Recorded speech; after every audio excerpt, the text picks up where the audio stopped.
You are listening to Arcane Carolinas, an exploration of the Carolinas' folklore, legends, myths, and modern weird.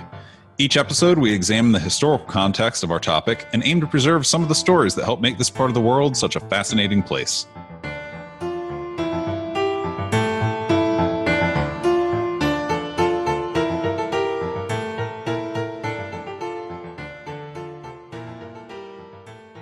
Welcome to a very special Arcane Carolinas where we don't explore any legends, myths, or folklore, but one of my favorite pieces of modern weird or off the beaten path. I wouldn't even call it weird. I would just call it cool. Yeah, it's an unusual feature of the Carolinas. And full disclosure, we recorded the segment that I'm about to describe separate from the talk that you're hearing right now. So there may be some change in audio quality. I am talking about the Myers House, NC. It's a house in North Carolina that was designed and built to be an exact reproduction of the Myers house from the original Halloween, the John Carpenter movie. Which is so cool. Before we get into that, to sort of cover the history, legacy, I don't know what the right word is. I think legacy is probably the right word. Legacy of horror movies, even just scary movies, suspenseful movies filmed in the Carolinas. You know, horror is a very broad term, and I'm a fan of suspense and sort of the psychological terror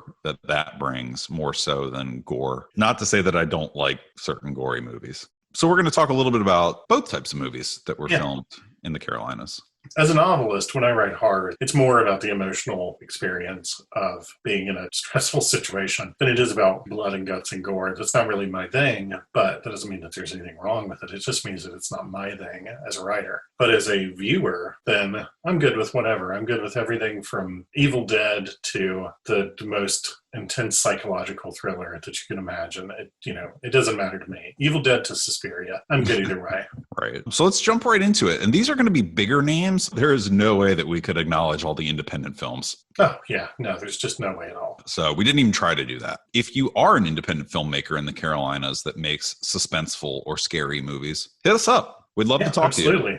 But for this specific episode, we're going to hit some bigger names, starting with Cabin Fever, filmed in North Carolina. Really? Yep. The general store shown in the movie is in Danbury, Pretty's General Store at 2121 Shepherd Mill Road. A dam in Coleridge, the general High Point area, a couple Winston-Salem street shots. So Cabin Fever. We'll just do North Carolina first. The Conjuring was filmed around Wilmington. Yeah, a lot of things have been filmed in that part of the state. Yeah. Do you think Blue Velvet would count as a scary movie? I think. Oh, totally. I think Blue Velvet counts as a horror movie. It's a very entertaining horror movie. But it's a great demonstration of the fact that a psychological thriller can count as horror and doesn't require, I started to say requires no blood, no violence. But let's say instead, it's not all about like slasher movies. All right, let's throw Blue Velvet on the list. Maximum Overdrive. The truck one. Was that filmed in North Carolina? Uh-huh. Adaptation of the Stephen King story? Yeah. Wow, okay. With the Green Goblin mask. Yeah, exactly. Yeah. Yep. Oh, yeah. Fascinating. I love that movie. I've always loved that movie. Of course. This one I really like because it's the first one that I saw from the series was Evil Dead 2. Yeah. You might recognize stuff out of the Wadesboro area. As a teenager, seeing Evil Dead 2 and then Army of Darkness, it was very hard to go back to Evil Dead. Yeah. In his memoir, Bruce Campbell talks about the fact that they filmed the original Evil Dead in this cabin in Tennessee that had no heat, no plumbing, no nothing. It was a complete mess as an experience. But they had no budget and they had never made a movie before. They didn't really have a lot of other options. And to get the second one made, they were all like, okay, let's do this a little more professionally and not in that cabin. Jumping around a little bit, there's no rhyme or reason to the timeline here. I Know What You Did Last Summer from 1997. Is that another Wilmington area production? Lots of stuff, actually. Yeah. All over the place in the Wilmington area and Southport. Duke, there were shots at Duke in Durham. Oh, okay, yeah. So all over the place. That was a good movie. I remember when that came out. Hannibal had scenes shot in North Carolina. Really? Yeah, at the Biltmore Estate. Oh, yeah. Biltmore Estate is a stand-in for the residence of Mason Verger in the movie Hannibal. Not the Mads Mikkelsen TV show, but the movie of Hannibal.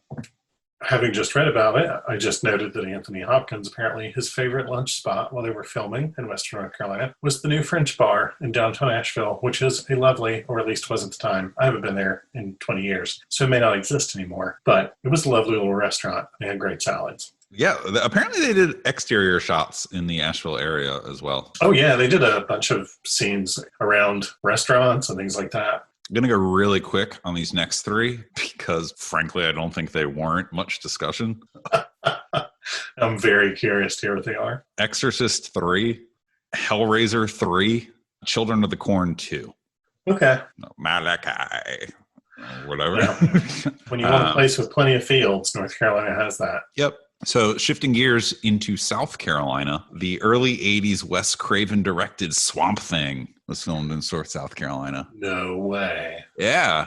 Oh, I love that movie. That's great. Swamp Thing has such a troubled production history, as a property, that I had to include that in the list. I was a big fan of the TV show that came out after the movie when I was a kid. I like that he's friends with John Constantine in the comics. Definitely. That's a pairing that works. I get a kick Alan Moore. I get a kick out of that. Carrie 2, which I didn't know there was a Carrie 2. Neither did I. But there was, and it was filmed in South Carolina. Okay. These next two are sort of that suspense that I was talking about, not traditional when you think of horror. There's no creatures. The monsters are people. Deliverance. Oh. That was filmed on the South Carolina and Georgia border with some scenes being filmed in South Carolina. I totally believe that. And Cape Fear. Which is a North Carolina place, but filmed in South Carolina. And the inspiration for one of my favorite episodes of The Simpsons ever, where Sideshow Bob, they do the whole musical bit on the boat. I love that episode. That's really funny. And perhaps most importantly for this list, and relevant to our next segment where we're going to have our guest on, the 2018 Halloween was filmed in South Carolina. Yeah, what an amazing sequel. Because it's filmed as a direct sequel to the original Halloween. It cuts all the other Halloweens out of the continuity. I love a lot about the other Halloweens. I am especially a fan of Halloween 3, Season of the Witch, which a lot of people hate and think is the worst thing ever made. But it's a really, really great movie. And it's what John Carpenter wanted to do in the first place. He wanted an anthology series of films rather than a continuity of films. But Halloween 2018 is a fantastically good sequel. I've always been a fan of Halloween because Halloween establishes the original final girl trope. Laurie Strode is the original final girl and is an amazing character. And there's so much dramatic and storytelling potential in that character and in the events that she has survived. And every iteration of her story has something interesting about it. And it's got a great theme song. It really has a great theme song. And Halloween 2018 itself, I'm going to put on my writer hat for a second. And just You're fine. Halloween 2018 is a really fascinating film, in part because, sure, there's Michael Myers and he has a knife and he's wearing his mask. It's also a film about PTSD. It's a film about the way in which society tends to ignore the experiences of women and discount the perspective and value and experience that they have, rather than listening to them and believing them. It's a film that is a very prescient and very complicated and accurate commentary on that sort of gender dynamic, that aspect of society, and on those sorts of justice questions. And it got a lot of praise for that when it came out. Oh, yeah. Yeah. There's nothing about it that's exploitative. Everything about it is about the way that Laurie's experience has been ignored by people, has been written off by the people who should have believed her, and she has been correct the entire time. And that ultimately is what costs other people their lives, is their unwillingness to believe Laurie Strode when she tells them what happened to her. I don't get tired of hearing you talk about this. I enjoy the enthusiasm, but for the listeners, I have heard him say this for the last 2 years. That's true. So everything you just heard is very well thought out and very informed.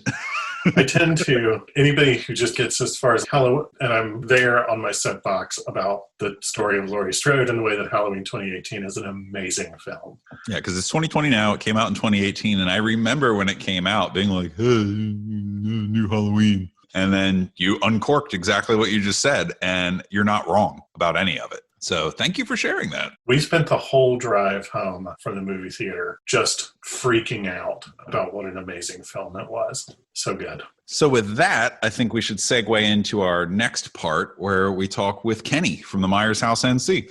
All right. And now for a very special segment, we have Kenny from the Myers House NC on, who's going to tell us a little bit about his house that he actually lives in. Hey, what's going on, guys? Hey. Thanks so much for having me. Thank you for coming on.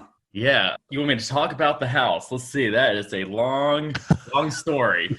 Well, how did it get started? So basically, I'm just a crazy Halloween fan. Halloween has been my favorite movie as long as I can remember. I grew up, in the 80s and 90s, and one of those kids where their parents just let them kind of do whatever they wanted to do. And my core group of friends was, in my neighborhood, and we would just go to Blockbuster, the local video store, every weekend, and we'd just rent horror movies. So I just grew up watching horror movies, and the Halloween franchise has always been super just special to me. Like, I watched it with my family, my brother, my friends, and mainly on late night cable television in October. But that movie just stuck with me for a long time, and I've loved it, as long as I can remember. And I would tell people, man, if I could live in one house, sometimes you play that game. It's like, I live in the Myers house, not knowing that one day I would build it and replicate it to actually live in. I got the idea in 2008, I think, when I was in Los Angeles going to the world premiere of Rob Zombie's Halloween, his remake. And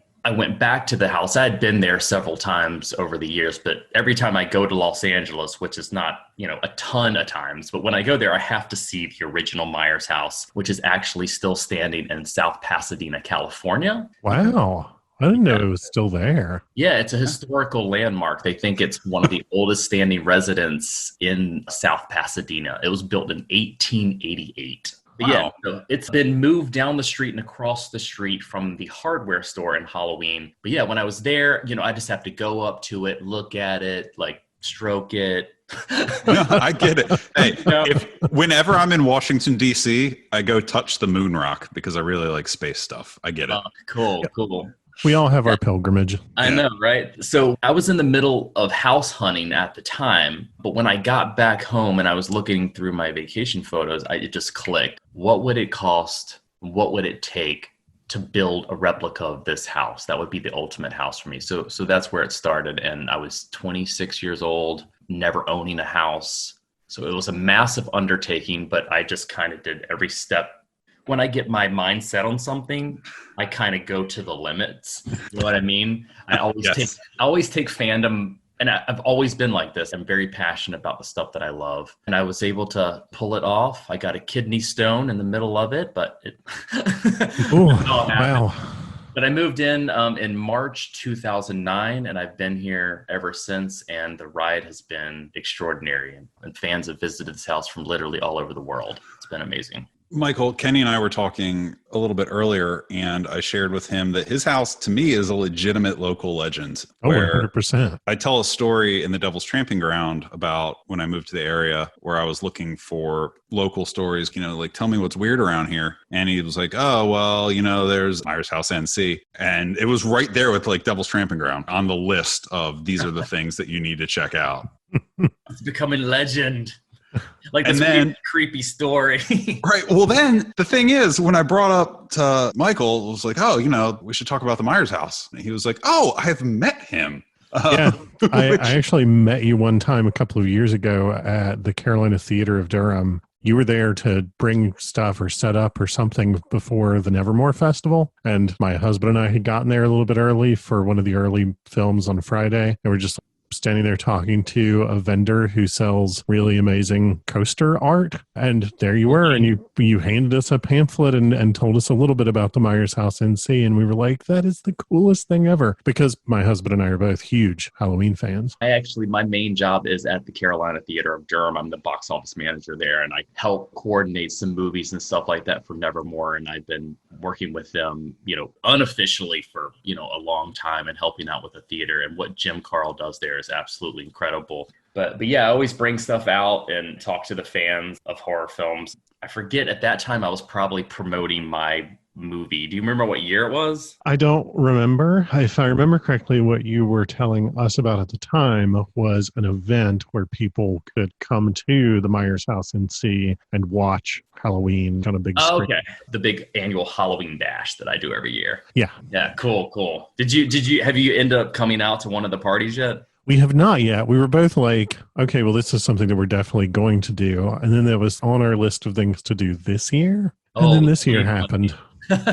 Yeah, there's so much horror, like us horror fans, everything's better in October. So there's like always a million things that we want to do. You actually do events year round though, don't you, Kenny? Yeah, I mean, it started off, when I moved into the house in 2009, I got this idea. I was like, well, I should do a little Halloween party and invite people that followed the build of the house to come out. And that first year, I had 100 people. And I was like, wow, this is just crazy. You know what I mean? And you guys got to stay outside. You cannot come in. There are too many of you. I mean, that was fine. It was awesome. I just couldn't believe that many people would come out to the middle of nowhere, North Carolina and hang out. And now I think one year I was pushing like 800 people on the lawn. That literally people from all over. So cool. Yeah, that come from all over the United States and internationally and fly in. And it's extraordinary, man. I mean, it's become this passion thing, my home. I wanted to share it with people. It's gotten to the point now where I'm able to bring out celebrity guests. I've had a bunch of cool people come out here and sign autographs. And, we watch movies and carve jack-o'-lanterns. And I try to make my Halloween party old school Halloween with really cool music and stuff like that. And we just hang out and we watch horror movies. But yeah, then 2020 happened. Right.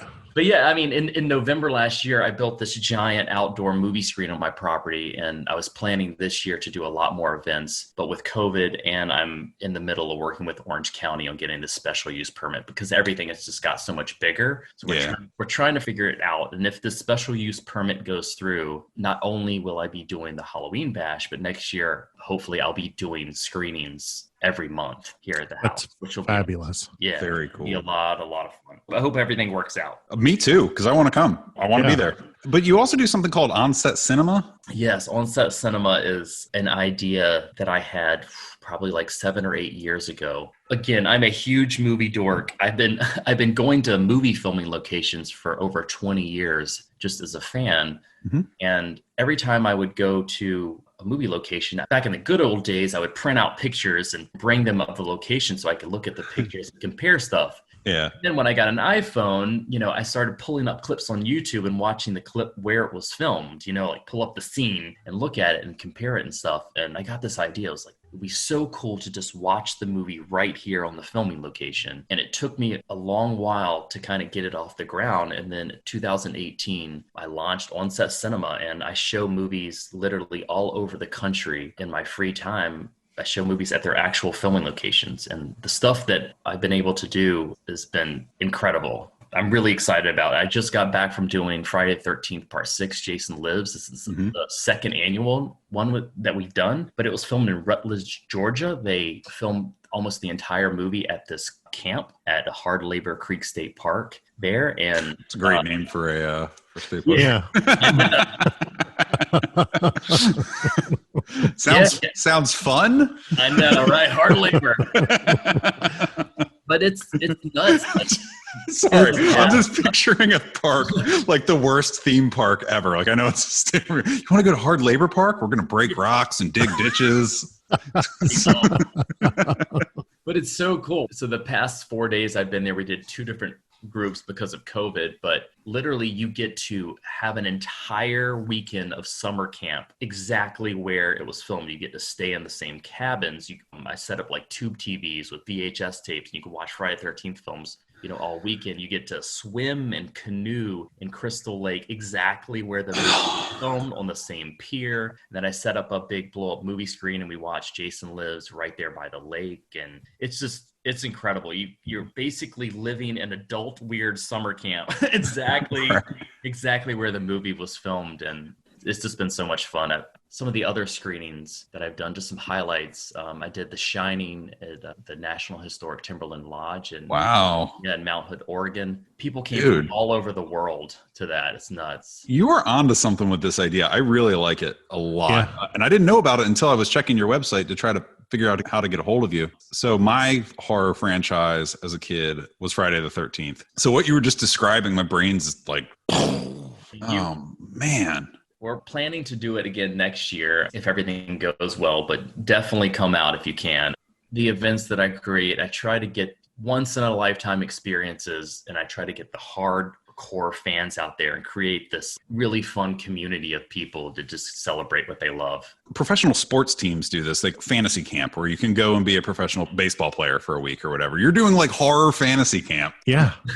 It's awesome. It clicks. Like it's Definitely. awesome. It makes me think of Twin Peaks Festival, where people like go out to Snoqualmie and they stay in the hotel that is the Great Northern in Twin Peaks, and they stay in the motel where a bunch of stuff happens in Fire Walk with Me and things like that. I had no idea that any of the Friday the 13th movies were filmed close enough that I could potentially go to something like that. But now I want to go stay in one of the cabins and watch Friday the 13th. I want to go to the Overlook Hotel and watch The Shining. I don't want to swim in the lake. It's so much fun. My friend John, he has like just the perfect Jason Lives costume, and he's out there in the lake swimming with us and jumping up and like grabbing people out of canoes and in the water. I mean, it's just it's so much fun. How can people get a hold of you? Like, I know you're on Instagram. I know that you have a website. Can you tell us what your website is, what your social media handles are? Sure, yeah. Anything you want to know about the house and On-Set Cinema, it's all on MyersHouseNC.com. And then I'm Myers House NC on Facebook and Instagram. And I kind of, also post stuff there and create event pages and stuff like that. That's awesome. I really appreciate you coming on. This is so great because, like I said, this is a legit local legend. And like in the way that you, Charlie, said that Friday the 13th is like your horror franchise, I think mine has always been Halloween. I don't know. I love everything about it. I have loved many of the sequels that people did not love. I loved the Rob Zombie remake. I loved the most recent sequel, Halloween 2018. And I remember when that came out, you were talking about how great it was. Oh my God. I would not shut up about what a great film that is. Okay, I'm going to stop before I launch back into it. But yeah, I get it. Bottom line, this is such an amazing thing for us to have in the area. And the fact that people can go and be a part of it, it makes it even better. And again, I hope this special use permit goes through, and the plan is next year to do a lot more really fun, unique events out here where hopefully the local horror fans will be able to come out at least, once a month, get together, watch some movies, and, and just have a good time. That's completely what I'm about. It's just bringing people together, having a good time, and just celebrating the movies that we love. Thank you again for coming on. Yeah, thank you so much. So that should do it for our scary movie themed episode. We will be back with you shortly with aliens and legends and monsters and critters and ghosts and all that fun stuff that we love sharing with everyone. In the meantime, please consider giving us a rating on Apple Podcasts or whatever app you listen to us on. Leave us a review. That helps us. That helps inform what we're doing, and it helps us bring on guests that you might really enjoy. And, follow us on Facebook, follow us on Instagram, tell a friend, do whatever. If you want a sticker, I'll mail you one. Yeah. We have stickers. Email us at arcanecarolinas@gmail.com. We are doing social media giveaways where if you use the hashtag arcanecarolinas or simply just follow one of our pages, Instagram, Facebook, whatever, and like something so that we can find you. In September, we gave away an exclusive set of pins, little acrylic pins. We have an exclusive set of pins that we're going to give out in October. We're going to do it again in November. We're really just trying to get the word out. So help us out. Add our social media pages, and you are automatically entered to win some free stuff. It's going to be good. Thank you. How about I play us off? Yeah, do that.